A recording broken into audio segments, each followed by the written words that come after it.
Alhamdulillah. Ramatu 'yan duniya. Ana ina? To ai an samu salari ai. Minti 5 zuwa 10 yanzu za ki gani minti 5 zuwa 10.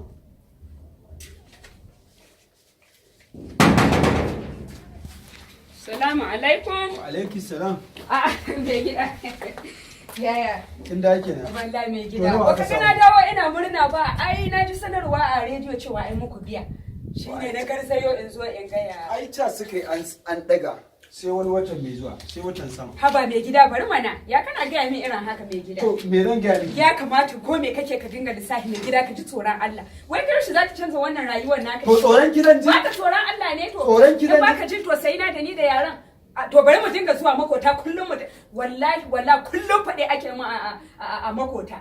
Yaran nan sai su tafi makota su ga abu a dinga ba su wani dan kinki da su mai abadan Allah ya kamata ka gyara. Yanzu abin da nake so da ke ki yi hakuri. Wai kai ma ka jin kunya ne wai. Godai da kai kullum babu. Ki yi hakuri ki koma ko na rogo ne ki samu mana ki dawo. Ba shi kenan ba. Yanzu ka san me za yi bani.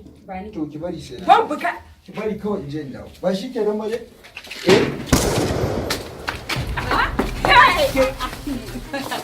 To asirin ka ya tonu.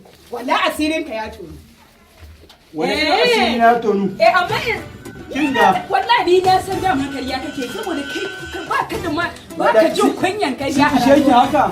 Ba ihin mai gida wallahi na ma tuna ma abin nan na mai rogo ga. Ke na mai rogo shi. Wallahi ba abin da